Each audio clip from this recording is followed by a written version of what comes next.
This podcast was made on the lands of the Wurundjeri people, the Woiwurrung and the Bunurong. We'd like to pay respects to their elders, past and present, and emerging.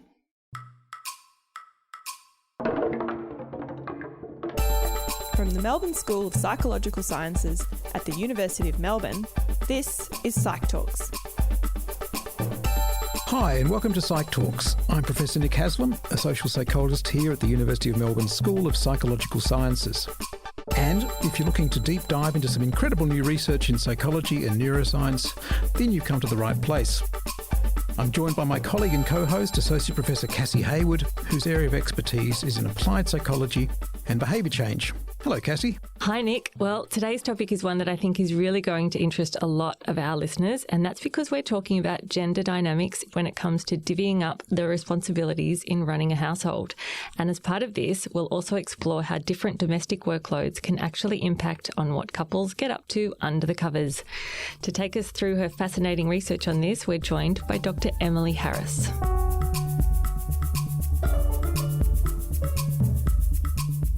Welcome, Emily. Hi, Cassie. Hi, Nick. Thanks so much for having me. Emily, one part of your research that's fascinating looks at the division of household labour for heterosexual couples. What are some of your key research findings? Yeah, so one of the things that we find consistent with other work is that women do more household labour than men on average. Our study found that women were doing 70% more household labour than their partners. And then we also found that this was associated with feeling lower sexual desire for a partner. And that is kind of interesting in that we typically think about low desire as an individual problem. It's something that is often kind of attributed to a biological dysfunction, but we kind of show that actually there are these kinds of relationship patterns and societal pressures that create gender inequities, and these can contribute to lower desire. So it's a relationship problem as much or more than an individual one? Possibly, yeah. I think there's always a lot of factors contributing to experiences of low desire, but I would say rarely is it a biological problem, and most often it is a relationship problem. Emily, this term, household labour, and I'm sure a lot of people listening have their own idea of what that is, but in your research, how do you define it? What comes under this umbrella of the term household labour? Yeah, so we conceptualize household labour quite broadly, and we developed a scale to measure differences in household labour that we wanted to be quite comprehensive. So it included things that are relatively standard that people think about, like cleaning and cooking and meal planning. It also included things that were kind of often happening in the background, so the social planning, the organization of school activities, costumes and things like that. And we also looked at some kinds of emotion labor, so supporting distressed children and reassuring them and those kinds of things. And it was interesting to see the breakdown where there tended to be inequities across the board, but inequities tended to be more stark for things like social planning and some of that emotion work as well. And so that speaks to this difference in what people term the mental load. And that's kind of holding all of these things in your mind, making sure that everything is done, making sure that tasks have been delegated, and really ensuring the smooth functioning of a family. So has the division of labour become more equal in recent decades as women have entered the workforce in much greater numbers? It has, yeah. So we've been tracking things since about 1965. Often the data is coming from places like the States or the UK, but it does show a huge change in the division of household labour. So around 1965, women did about 600% more household labour. So they were essentially doing it all. And now we see that number change quite significantly. So women are doing about 70% more, which is an impressive change. It's also one to be taken in context where women are also doing a lot more hours of paid labour, and paid labour that is including quite competitive roles, quite high-pressured roles, and high-earning roles. And so really what we see is this shift in women's participation in paid labour that's increased, but it hasn't been matched at the same rate with men's participation in household labour. And how does that translate to parents? So I think you've got some research saying that those disparities are even wider in married couples with children, heterosexual couples with children. And I'm not asking this because I'm a parent, and I'll fully disclose that my husband does most of the cooking at home. And we've got 3 boys, so I'm very conscious about watching those things. So they see dad cook, they see mum coach soccer, they see us both go to work. But in households where those splits might not be as equal, what do you find in households with children? Yeah, so the stats do support that idea that people with kids tend to experience these inequities to a greater extent.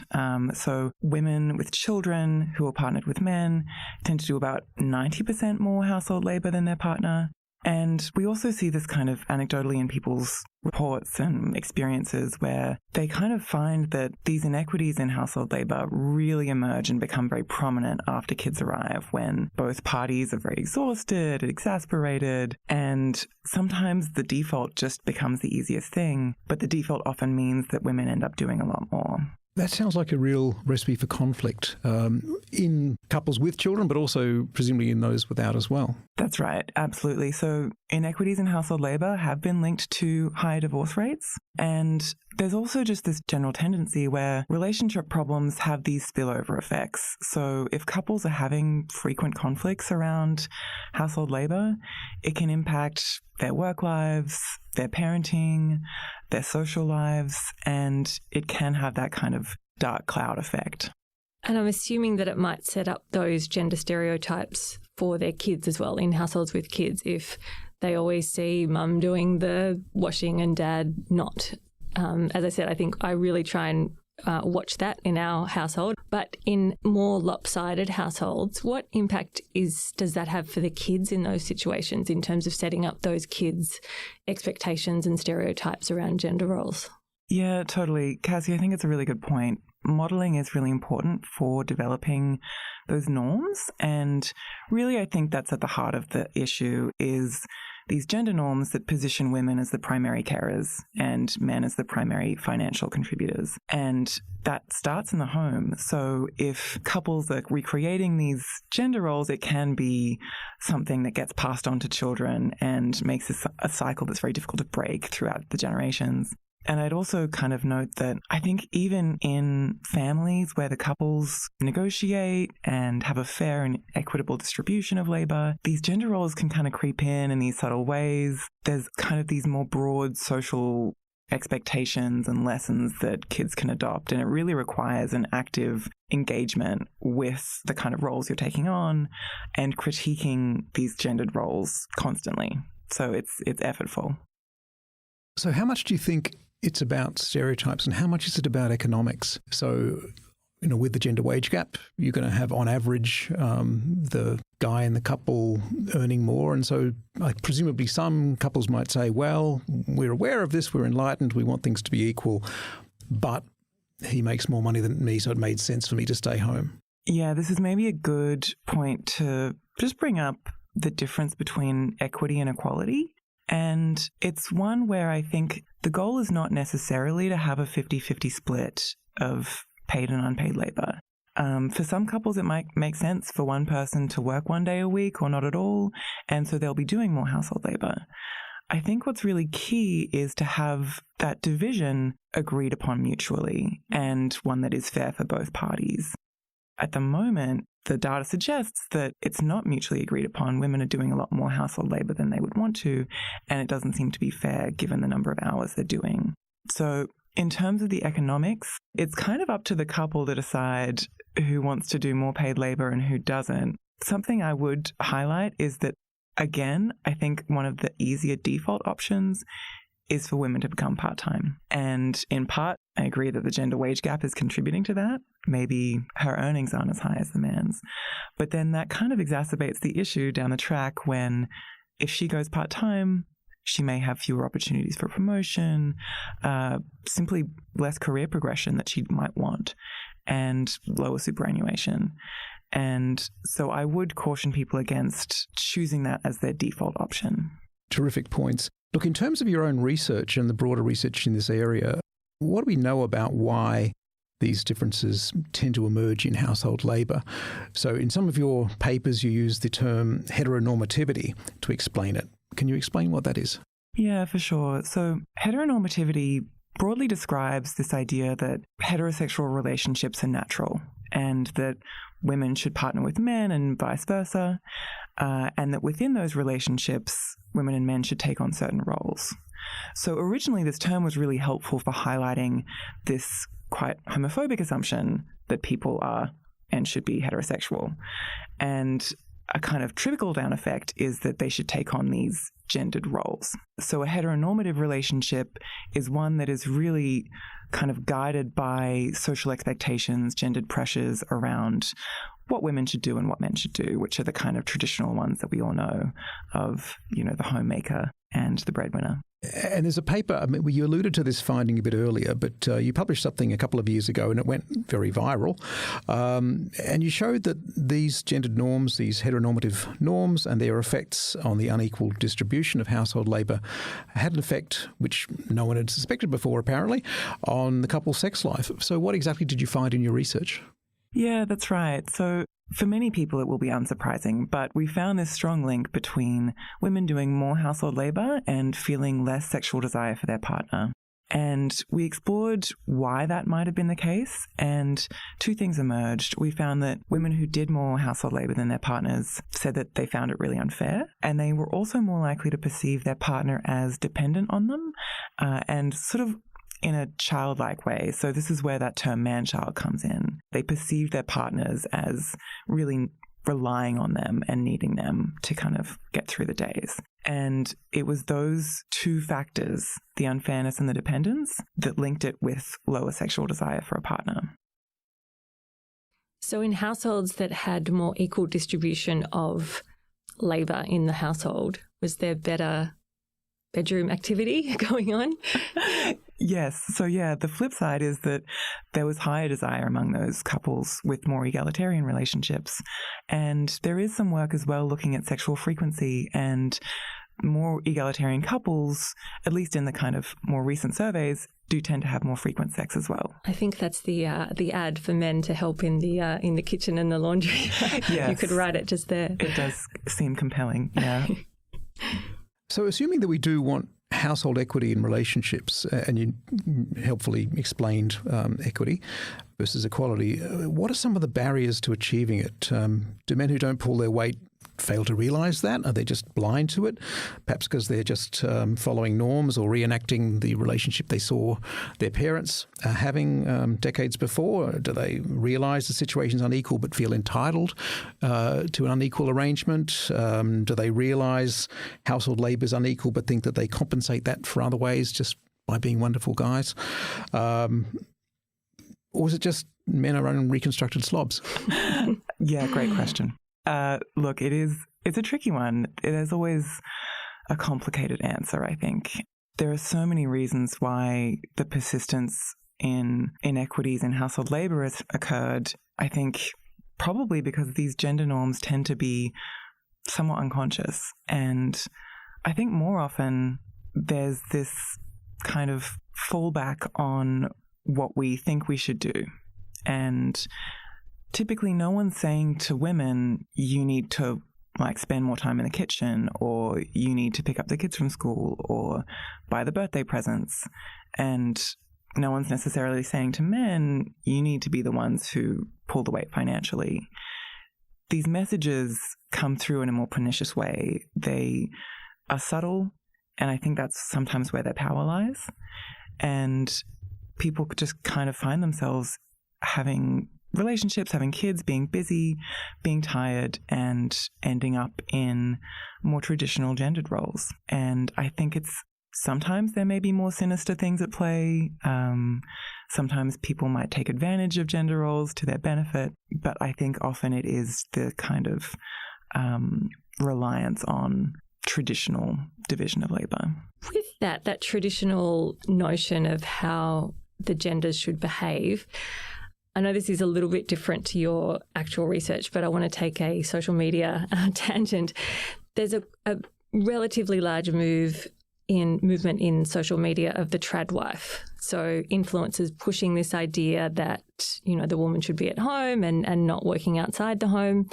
And it's not like a niche, tiny part of the internet. It's a relatively, a decent size part of influencers. And even, there was a very popular meme on TikTok earlier this year, and a content creator started this little thing, and she says, "I'm looking for a man in finance, trust fund, 6'5", blue eyes." And it started this wave of songs and people jumping on, and it was like the song of the summer for the Northern Hemisphere. But again, it seems to be tapping into this idea that women want to be looked after, or going back to these kind of more traditional gender norms. What does your research say, or what do you personally think about this whole tradwife movement? Yeah, I'm glad you raised it. I find the tradwife phenomenon really fascinating. And I've heard a few defenses of it in that, well, these are women who are kind of generally staying at home, and look at them making something of themselves. They're having this huge success, probably getting, sponsors and earning money. Good for them. And there's also the argument that, well, maybe let's revalue household labor. It's actually incredibly important and often, isn't really recognized for the labor that it is. And I mean, I agree with those points, but I think there's a lot of dangers associated with the tradwife phenomenon where I think it's kind of selling a lie, in that it's suggesting that, hey, if you kind of regress into these older societal standards, then you will be looked after and you'll be financially provided for. Often the reality is the opposite. The woman does all of the looking after of her partner and her children. She devotes her entire life to it and puts herself at financial risk because she is financially dependent on her partner. And so if anything were to happen, then it's a tricky position. And so while superficially it might seem appealing to stay at home and cook all day and look after the kids, and some of those things can be really fun, I think it undermines women, their autonomy and what they want out of life. And I guess there is a good side to the internet as well.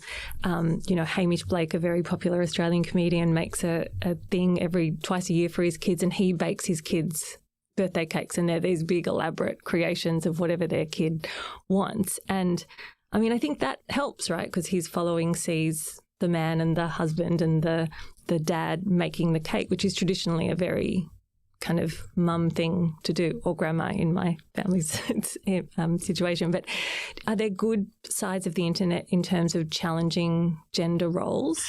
Yeah, absolutely. I really love those cake series. They're great to watch. And it is a nice kind of alternative masculinity that's being modeled there.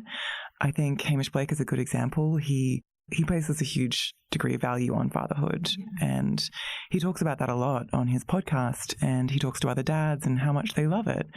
And I think sometimes that's kind of the honeypot that can encourage men to actually dedicate a lot more time to being a father, potentially work part-time and enjoy raising their kids and watching them grow up.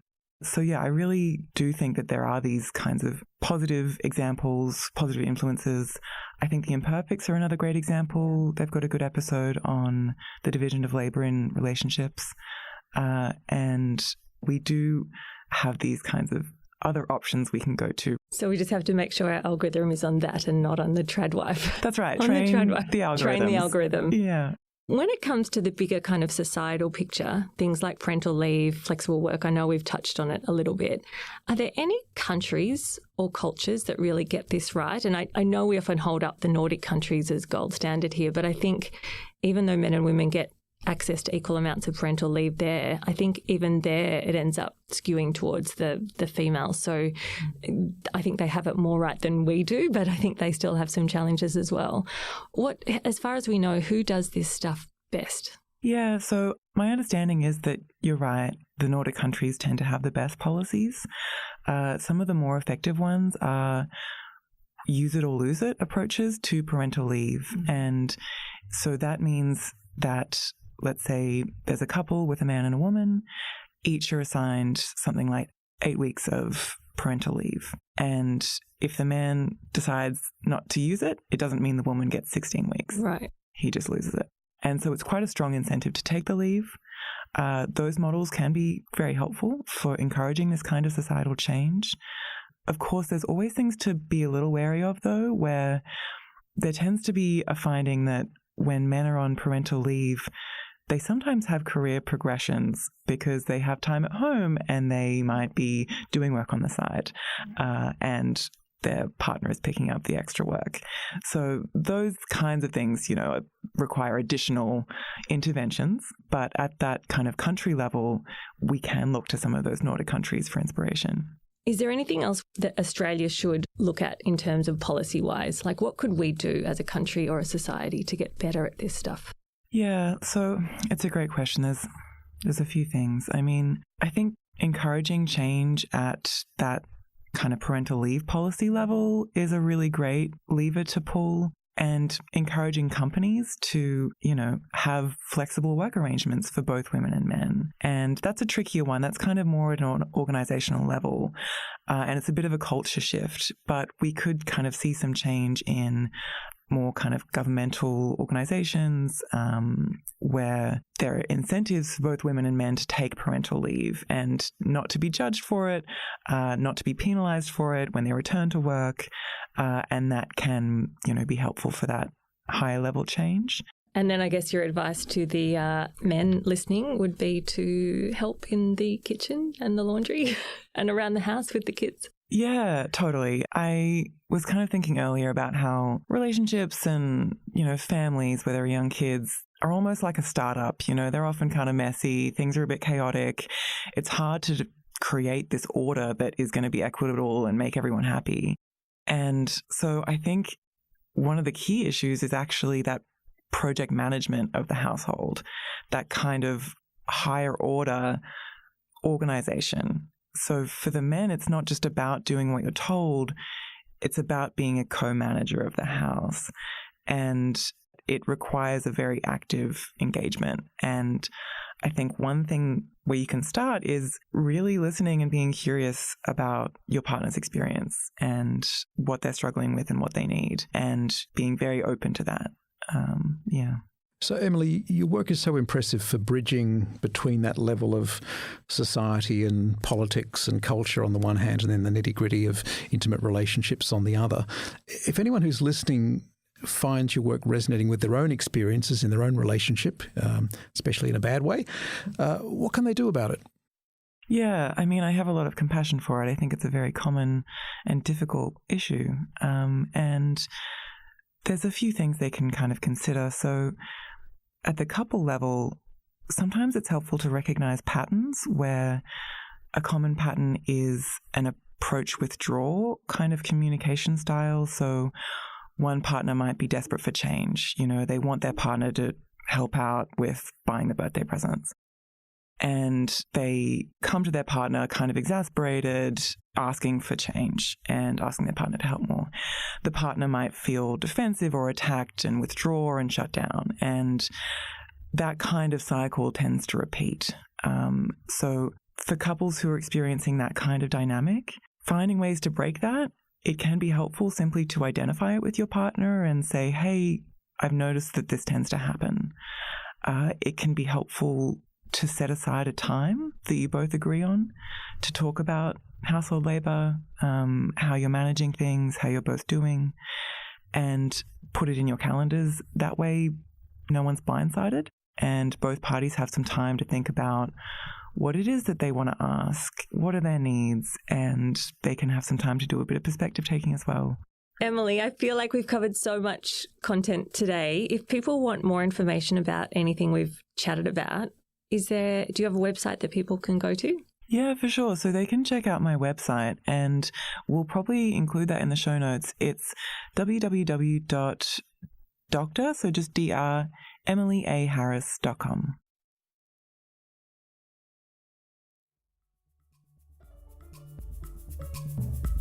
You've been listening to PsychTalks with me, Cassie Hayward, and Nick Haslam. We'd like to thank our guest for today, Dr. Emily Harris. This episode was produced by Carly Godden, with production assistance from Moraid Murray and Gemma Papril. Our sound engineer was Jack Palmer. Thanks for tuning in, and if you enjoyed today's episode, please share it around and rate and review on your favourite podcast app. Bye for now.